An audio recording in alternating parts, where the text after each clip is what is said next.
Olá a todos, estamos aqui para mais uma aula de sistemas operacionais e hoje vamos fazer nossa revisão do capítulo 6, nosso capítulo de entrada e saída. Vamos direto para o nosso Word. Corrigindo o nosso exercício, vocês sabem que toda revisão começa pela correção do exercício. Então vamos lá.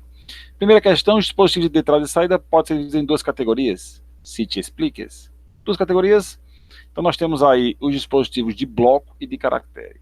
Os dispositivos de bloco são aqueles dispositivos divididos em blocos de tamanho fixo. São os discos, né? Os CDs, os HDs, até os pendrives também, que logicamente, né, na sua estrutura lógica, são também divididos em blocos de tamanho fixo. E os demais, que são os de caracteres, aqueles que não são divididos em tamanhos fixos, aqueles que não são divididos em tamanho nenhum, né? Eles aceitam cadeias de caracteres de tamanhos quaisquer. São os outros, né? Os outros periféricos, que não sejam dispositivos de armazenamento. 2. As unidades de entrada e saída são constituídas de duas partes distintas, cite e explique. Então, nós temos aí a parte mecânica e a parte eletrônica. A parte mecânica são as engrenagens que fazem o dispositivo funcionar, né? Como as roldanas aí da impressora, a lâmpada do scanner, toda a parafernália mecânica que tem dentro do periférico. E, é claro, a parte eletrônica, que é o chip, a controladora, o chip que vai controlar essas engrenagens, essa parte mecânica, certo? Terceiro, explica o conceito de pooling. O pooling é um tempo, uma medida de tempo entre uma verificação e outra. Como assim? Nós temos no sistema 3 registradores, o registrador de dados, o de comando e o de status, certo? Quando eu quero trocar dados com o periférico, o que o sistema faz? Coloca a informação, o endereço de memória onde os dados estão no registrador de status e coloca o comando que ele quer fazer no registrador de comando, né? O código do comando naquele registrador de comando. E fica verificando o registrador de status para saber se concluiu ou não, certo? Essa verificação se dá se o sistema estiver usando a entrada e saída programada, que é exatamente onde o sistema fica verificando esse registrador de status para saber se o periférico concluiu ou não, certo? E aí o que acontece? Para não ficar verificando toda hora, terminou, de maneira indefinida, eu espero o pooling. Eu verifico, aí aguardo o pooling, vou fazendo outras coisas. Quando acabar o pooling, eu volto e verifico. E agora? Agora não. Então, eu vou fazer outras coisas. Então, eu vou esperando aquele pooling, né, aquele tempo.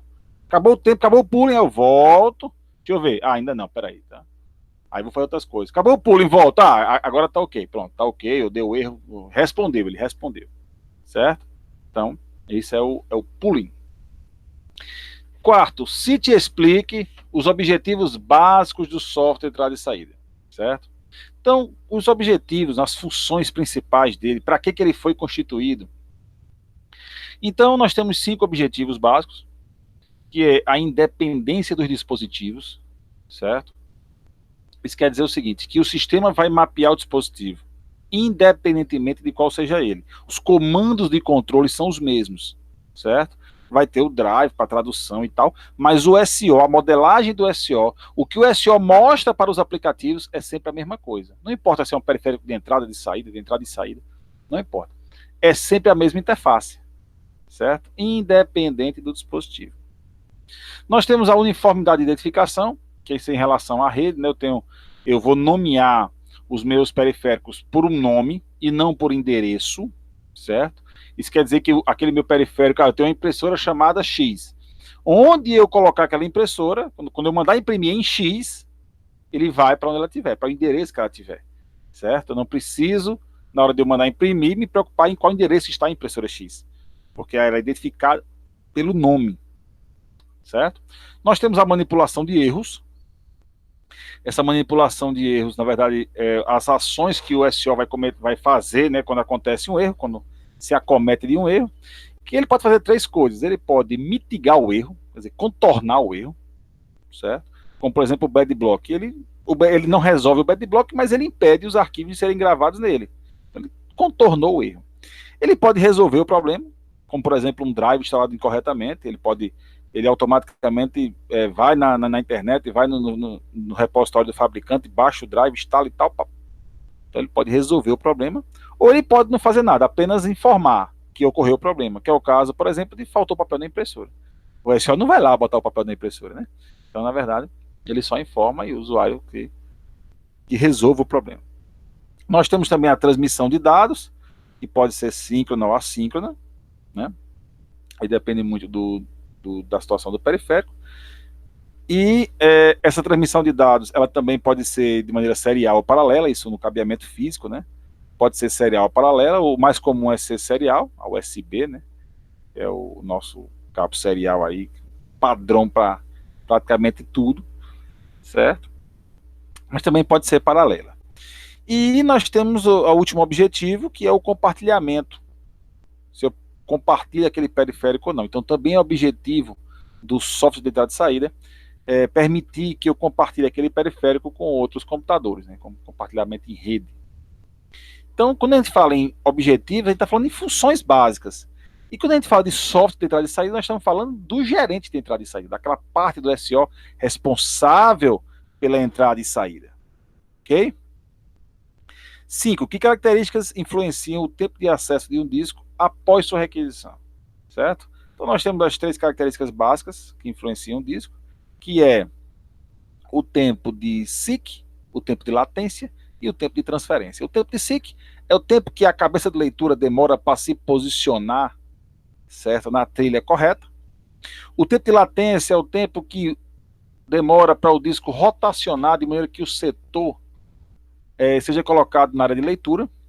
E o tempo de transferência, que é o tempo que demora do dado ser lido pela cabeça de leitura e seguir pelo barramento até o endereço de memória. Certo? Então, essas 3 características que não podem ser mexidas, né? Nenhuma das 3 pode ser mexida. Eu não posso deixar o barramento mais rápido, a não ser que eu troque de barramento, né? Eu não posso fazer o disco girar mais rápido, né? Tem uma mecânica envolvida, tem uma limitação física aí. Então são variáveis que a gente não tem como mexer, certo? 6º, apenas cite os algoritmos de escalamento do braço de leitura de um disco que tem como objetivo otimizar o tempo de busca de um setor requisitado. Então nós temos o FCFS, o SSTF, Scan, CScan, FScan, Scanifaz, Lux e Look, certo? Aqui está pedindo só para citar, não para explicar, porque a gente vai explicar isso na questão 9, né? Na questão 9 vai estar bem explicadinho para vocês aí. 7. Cita e explica os tipos de clock existentes. Nós temos basicamente 3 tipos de clocks. O primeiro é o clock complexo, formado por um oscilador de cristal, um flip-flop contador e registradores de armazenamento. O oscilador vibra, o contador conta as vibrações e joga a informação nos registradores de armazenamento. E lá o SO coleta a informação do tempo e atualiza, mantém atualizados os relógios do sistema. Um outro clock é o clock simplex, que ele vem da fonte. A gente sabe que com a energia, né, a gente tem a voltagem, a gente tem a amperagem, a gente tem a frequência. Tem uma frequência também com a energia que ela é uma frequência constante. É uma frequência que aqui no caso da nossa região, né, do nosso país, é 60 Hz. Né, pode variar isso aí em outros países.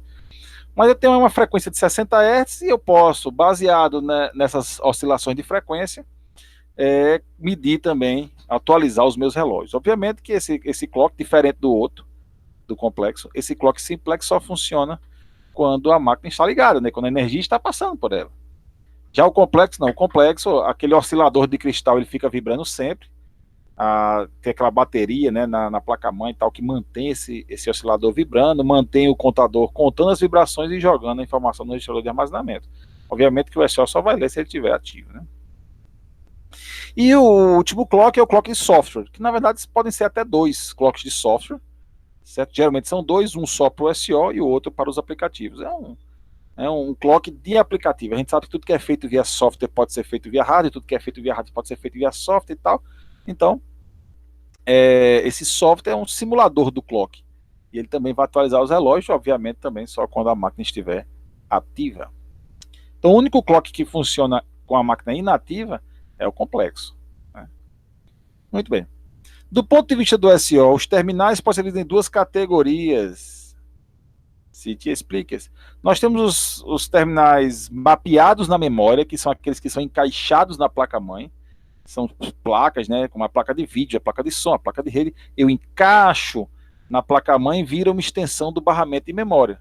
Por isso que eles falam mapeados à memória, eles viram uma extensão do barramento de memória. E os RS-232 que são ligados ao sistema por outro meio, que não seja o barramento, né, por cabeamento, Wi-Fi, estrutura de rede e tal, enfim. São os RS-232. Certo? Então, citei, já expliquei, né, as formas de conexão aí, o que diferencia os dois. E aí nós vamos para o 9, a questão 9, certo? Que é exatamente a questão do cálculo, a questão onde nós vamos ver os algoritmos. E ele fala aqui, ó, ele pergunta qual é a melhor política, né? Claro, a que tiver menor tempo, menor passos de acesso dentro do disco, é que vai ser a melhor. E o que, é que a gente calcula de todos para esse esquema aqui? E aqui eu vou ensinar umas coisinhas legais que vocês poderiam ter usado no jogo, né? E vocês não usaram. Eu não sei porquê. Eu, quando eu vi esse cálculo, foi a primeira coisa que eu pensei. Certo? Então eu vou parar de compartilhar aqui o Word. E vou compartilhar aqui o que vocês deveriam ter usado lá no joguinho, que é, logicamente, o Excel. Por que não usar o Excel? Verdade? Então, qual é a facilidade que o Excel me dá para resolver isso aqui? Todas do mundo, né? Todas que eu podia ter. Tá aqui a questão, né? Eu copiaria, lógico, eu veria, né, no jogo os dados e informaria aqui. E aí o que acontece? É só criar as formas. Esse aqui é o F9, aqui é o E9. Então aqui eu tenho absoluto, para tirar o sinal, se ele der negativo e tal, de F9 menos E9, E9. Pronto.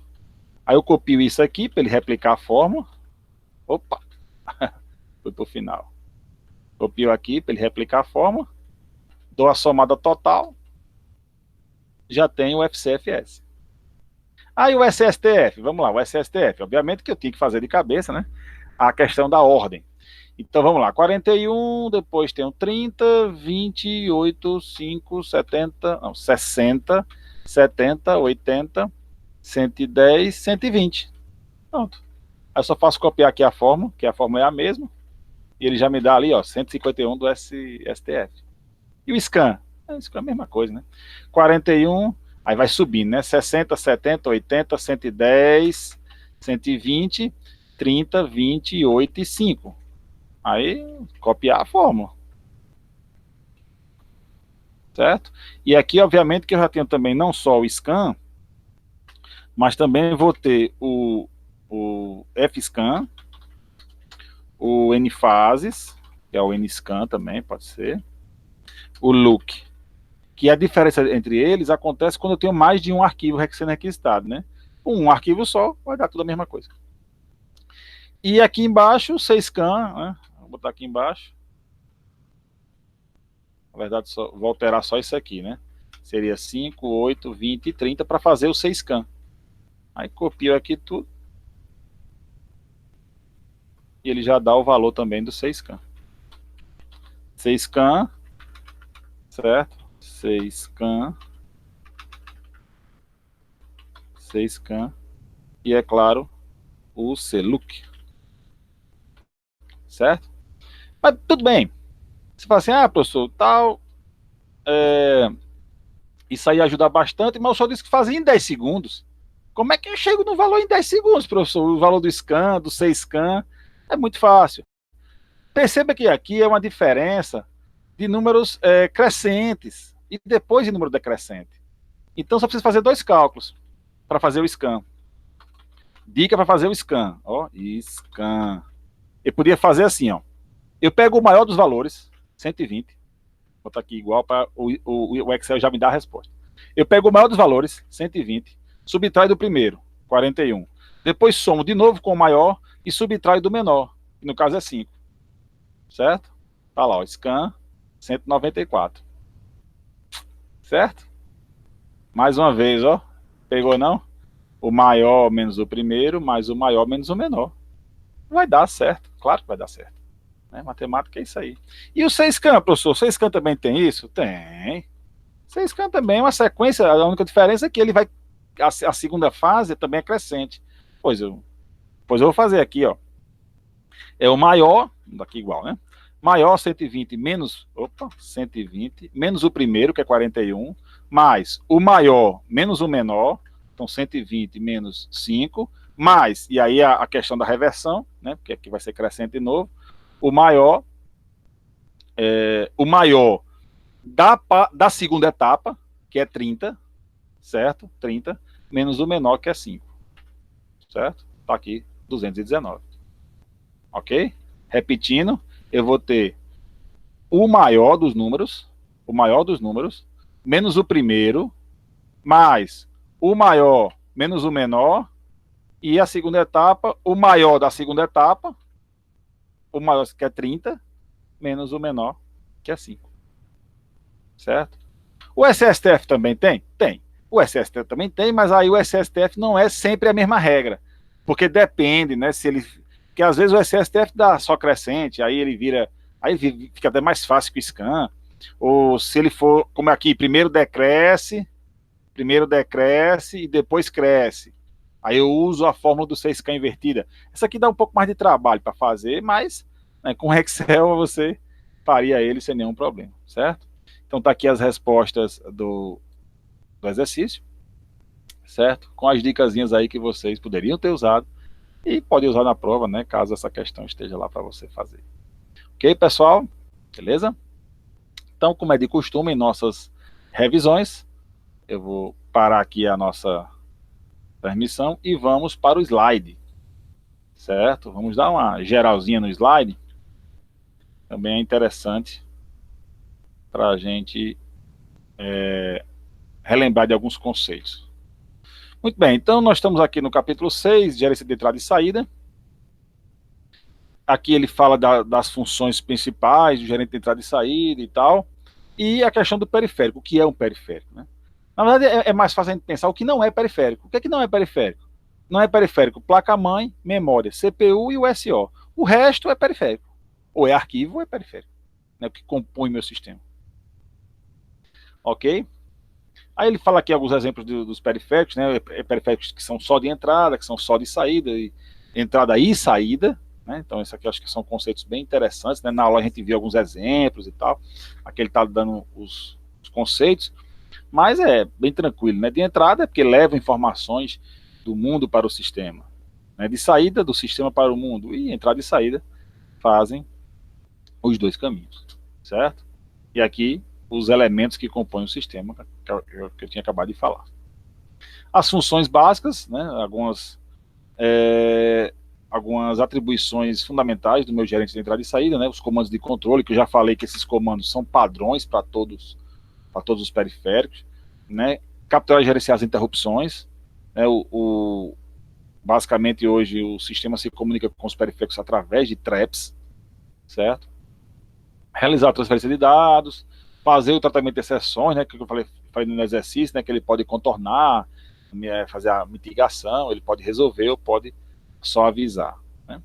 E aí, para facilitar, os sistemas operacionais tratam os periféricos como se fossem arquivos. Então, quando o meu aplicativo quer manipular um periférico, ele vai manipular um arquivo. E o SO é que vai verificar as manipulações desse arquivo e fazer o seu correspondente no periférico, propriamente dito. Ok? Rádio de entrada e saída, que são as visões desses rádios, né, pelos profissionais. Os engenheiros da computação trabalham mais com hardware e cientistas da computação trabalham mais com o software. Muito bem. Aqui a questão da porta, do barramento e da interface, né? Até falei um pouco no exercício. A gente tem 3 registradores, né? Esses registradores, eles fazem a comunicação do sistema com o periférico e vice-versa. E essa comunicação é feita pelo meio físico através do barramento, que liga a memória até a porta lógica. A porta lógica, por sua vez, trata os sinais e é ligada à interface. A interface de hardware, interface de comunicação, a USB, a PS2, o HDMI, são interfaces de comunicação. Tem esses 3 elementos aí que são os que conectam a memória RAM até a saída, a minha saída USB. Aí meu periférico se liga a essa interface, né, USB ou outro, se liga a essa interface e consegue ter acesso, né, ao meu sistema. E o sistema consegue ter acesso ao periférico. Né? Aqui ele falando da controladora e dos 3 registradores que eu falei, né, dados, status e comandos, já expliquei no exercício sobre isso aí. Aqui tem um exemplozinho, eu recomendo vocês lerem, na apostila está até um pouco mais detalhado, vocês lerem aí, caso vocês não tenham entendido, certo? E qualquer dúvida, traz para a gente aí, certo? Como é que funciona essa questão dos registradores. Também é função da controladora fazer a tradução dos comandos, né? Já falei que os comandos são padrões para todos os periféricos, mas obviamente que cada periférico, cada fabricante tem a sua especificidade de comandos. Então eu tenho comandos padrões do SO, comandos específicos do periférico. Tem que fazer a conversão, quem faz a conversão é a controladora usando o driver que você instala. Tem que instalar o driver. Ah, professor, mas o SO instala o drive para mim. Mas será que ele está instalando o drive correto? Às vezes, geralmente sim, mas algumas vezes não. É melhor você instalar o drive. Ainda mais se for um periférico diferente, com muitas funções, né, uma impressora 3D, por exemplo. Você não vai confiar, né, no drive do que ele vai buscar. Impressora 3D não é um aplicativo comum, perdão, não é um periférico comum. Instale o drive correto, para que você tenha o máximo daquele periférico, para que você realmente tenha todos os benefícios daquele periférico. Aqui as unidades, né, eu falei no exercício, a parte mecânica e a parte eletrônica. A utilização de memória. Alguns periféricos são off-board, certo? Eles têm memória dedicada, eles usam a memória deles, deixando a memória livre só para os aplicativos, e os on-board que concorrem com os aplicativos pela memória RAM. Eles não têm memória dedicada a eles, então eles têm que ir atrás da memória RAM, concorrer com os aplicativos, certo? Transferência de dados, né, que pode ser serial ou paralela, também falei do exercício, né, a mais comum é a serial por causa da USB. Aqui tem algumas velocidades de transmissão, aqui é mais informativo, né, só para a gente ver essa tabelinha ali, a 3.0, né, a USB 3.0 passando, está até escrito errado ali, passando a 4.8 GB por segundo, certo? E aqui as formas que o sistema tem como saber que o periférico concluiu. A entrada e saída programada, que é aquela que usa o pooling, que eu falei no exercício, né? A entrada e saída dirigida e o DMA. A entrada e saída programada, o sistema fica checando aquele registrador de status, né? Fica checando até que o periférico coloque ali a informação, se foi concluído com sucesso ou se deu algum erro. Ele fica em loop checando. E esse loop é constante? Não, porque ele usa o pooling, certo? Ele usa o pooling para que ele só verifique de tempos em tempos. Não fique gastando a CPU todinha lá, só checando o registrador de status. Para evitar as checagens, eu uso entrada e saída dirigida, que é quando eu jogo, né, o aplicativo para o estado bloqueado, né, aguardando que quando a controladora avisar, né, quando o periférico avisar que terminou lá no registrador de status, ele manda uma trap. Terminei, SO, aí manda a trap, pá, uma interrupção de software. Aí o SO recebe a interrupção, se ele não puder atender, ele mascara, né? Ele manda aguardar. Se ele puder atender, ele atende. Ele, opa, agora já tem informação lá no status. Então eu não fico checando se tem informação no status. Eu recebo a notificação, eu recebo uma trap me avisando que tem informação no registrador de status. Aí eu vou lá, aí o SO vai lá, no estado bloqueado, retira o processo, o aplicativo que vai ler essa informação. Na verdade, o SO vai ler e vai colocar no arquivo, né, o arquivo que mapeia o periférico, e é nesse arquivo que o meu aplicativo vai ler essa informação do registrador de status. Certo? Essa entrada e saída dirigida. Mas mesmo assim ainda gasta CPU, porque o SO tem que ir lá, o SO tem que resolver a trap, ele recebe a trap, ele resolve a trap. Então ele vai pegar aquela informação do registrador, vai colocar no arquivo, o arquivo especial. Aí ele vai desbloquear o aplicativo, do estado bloqueado para o estado de pronto. Então tudo isso aí gasta CPU, certo? Para evitar o gasto de CPU, eu uso o DMA, o acesso direto à memória real do sistema. Na verdade, eu tenho um dispositivozinho, aqui o chamado controlador de DMA, certo? Que é como se fosse o hardware que vai substituir a CPU. Vai fazer o serviço de pegar a informação e jogar direto na RAM. Sem passar pela CPU. Então aqui o gasto de CPU é zero. A CPU não vai desbloquear ninguém, não vai ficar correndo atrás de ninguém, não. Vai nem sentir que aconteceu. E quem vai fazer essa parte para a CPU é o chamado controlador de DMA. Ok? Classificação dos dispositivos, então de bloco de caractere, né? A gente viu no exercício. Só que além desse, ainda tem o chamado pseudo dispositivo, certo? que é o quê? É um aplicativo que se passa por dispositivo. Por exemplo, o PDF Creator, né, eu sempre uso esse exemplo porque ele é um exemplo bem legal. Ele se passa por uma impressora. Você terá a impressora, as suas impressoras jato de tinta, laser e tal, tá lá, PDF Creator. Quando você imprime nessa impressora, ele faz o quê? Cria um PDF. Então é um aplicativo que se passa por periférico, é o chamado pseudo dispositivo, certo? Existe uma classificação do dispositivo de acordo com o uso, e aí ele pode ser de armazenamento, de transmissão ou de interação humano-computador. Os de armazenamento são os discos, né, que armazenam informações, incluindo, obviamente, discos eletrônicos, como o pendrive. O de transmissão, que é responsável por transmitir os dados de um canto para outro. E o de interação humano-computador, aqueles que o ser humano realmente interage diretamente com aquele periférico, né? É o teclado, é o mouse, é o monitor, que tem aquela interação direta com o usuário, certo? Nós temos também aqui nós temos agora, os objetivos. Eu já falei no exercício, né? A independência dos dispositivos, a uniformidade de identificação, né, que é pelo nome, a questão dos erros, as transferências de dados, que pode ser síncrona ou assíncrona, usando serial ou paralela, né, eu falei isso no exercício também, e a questão do compartilhamento, se eu posso compartilhar ou não. Para atingir esses objetivos da melhor forma, o que é que eu faço? Coloco o meu gerente de entrada e saída em camadas. E aí, basicamente, eu tenho 4 camadas, né? Geralmente eu tenho 4 camadas. A camada de hardware, que é a camada de baixo nível, que trata realmente das nuances, né, do dispositivo físico, né, do hardware. Nós temos aqui o driver, a camada de tradução, aquela que vai esconder o hardware mesmo, certo? Então vai traduzir os comandos de baixo nível para os comandos de alto nível.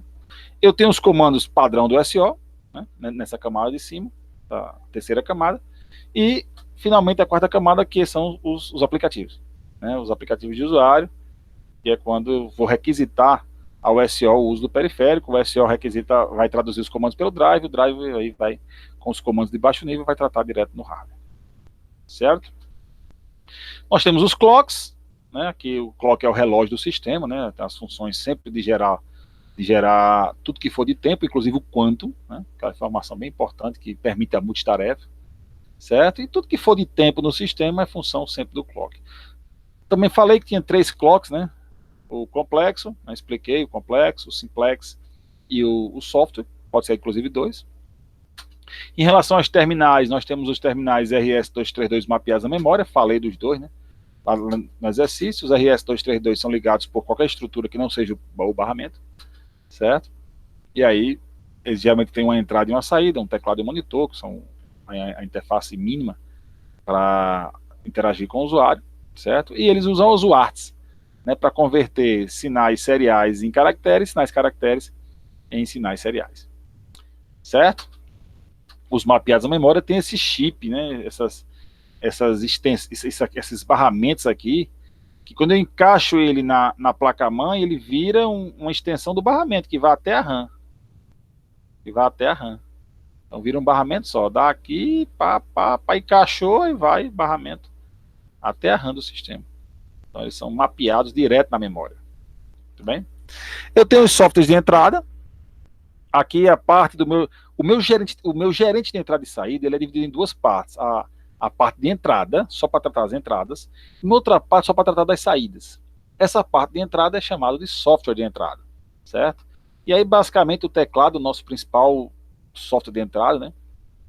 E aí em relação ao teclado, ele pode repassar as informações para o usuário de 2 modos, do modo cru e do modo cozido. No modo cru ele passa tudo, vai tudo para o aplicativo, e no modo cozido não, ele trata as informações, ele só passa o que não for de responsabilidade do SO. Como por exemplo, o Ctrl-Alt-Del.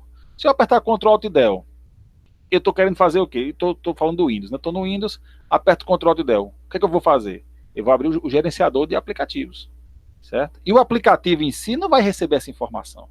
Esse é o modo cozido. O SO, opa, esse comando aqui é para mim, não é para o aplicativo. Então eu vou tratar aqui, é o modo cozido. Se fosse modo cru, quem vai tratar isso aí é o aplicativo, certo? O modo cozido é o default do sistema, o modo cru tem que ser implementado no algoritmo, né, que vai fazer essa requisição do modo cru, certo? Uso do buffer, alguns periféricos precisam usar o buffer, como a rede, né? Na rede, eu não vou mandando pela rede bit a bit. Eu mando pacotes. Então eu tenho que montar um pacote. Para montar um pacote, eu vou usar o quê? O buffer. Eu coloco as informações no buffer, quando as informações estiverem no tamanho do pacote, aí eu empacoto, né, boto o endereço e mando pela rede. Certo? Um outro exemplo é a impressora. Também usa buffer. Então quando eu mandar imprimir, certo? Eu mandei imprimir, o meu arquivo foi transferido para o buffer. Enquanto a impressão está saindo, né, as páginas que estão sendo impressas estão nesse buffer aí. E alguns não utilizam o buffer, né, que é o teclado. Apertei, apareceu. Não retém nada, não retém informação. Certo? É o sem buffer, né? Não usa o buffer. Aqui tem algumas nuances do software de entrada, né? Algumas coisas que ele tem que se preocupar, né? A quebra de linha, caracteres especiais, né? Sabe que a tabela ASCII tem alguns caracteres especiais, devem ser tratados de maneira especial, né? Como exceção, não são caracteres normais. E aqui ele fala do software de saída, né? Já tratando da parte do gerente de entrada e saída que mexe com a saída. E aí também tem a mesma divisão de RS-232 e mapeados da memória, certo? Que o funcionamento é o mesmo. Tem a questão do eco, certo? No monitor, né, de saída tem a questão do eco, que é quando eu aperto uma tecla, mas ela não aparece na tela, aparece outra coisa. Geralmente é usado em senhas, né? Eu vou digitar uma senha, eu aperto lá a minha senha, não vai aparecer a minha senha, aparece asterisco, asterisco, asterisco. Isso é o eco. Eu aperto uma coisa, aparece outra, certo? Também o SO permite isso aí. E aquela perguntinha que eu fiz na sala, né? Existe uma exceção, né? Todos periféricos de saída é tratado pelo software de saída, todo periférico de entrada é tratado pelo software de entrada, exceto um que é o mouse, né? O mouse, apesar dele ser de entrada, ele é tratado pelo software de saída porque ele é mapeado pelo ponteiro do mouse que fica no monitor. O monitor é de saída, então facilita eu mapear o mouse pelo software de saída e não pelo software de entrada. Certo? E também tem algumas exceções, como a sequência, a questão do cursor do mouse e a questão do escape de tela são elementos tratados pelo software de saída. Okay? E aqui entra na questão dos discos, né? Que são os periféricos mais usados, os discos. Os discos podem ser magnéticos, eletrônicos ou ópticos. Na verdade, qualquer energia pode reter informação, mas essas três são as exploradas, né? A magnética, a óptica e a eletrônica, certo? E aí os discos divididos em trilhas, divididos em setores, né? Tem aquela área de leitura, que é um trechozinho específico no disco, que só vai ser lido se tiver nessa área aqui, a chamada área de leitura, importante. Aí eu tenho algumas informações sobre o disco, a questão da formatação lógica, né? Que ele não mexe no disco, né? Ele só apaga os elementos da tabela de mapeamento, as partições que me permitem colocar, simular dois discos em um só. Eu só tenho um, mas eu simulo como se tivesse dois, eu trabalho como se tivesse dois, certo? E aqui um elemento de segurança, que são os discos RAID, um elemento muito importante, né? Protocolos de segurança muito importantes, que são os discos RAID que trabalham com backups e bits de verificação, né?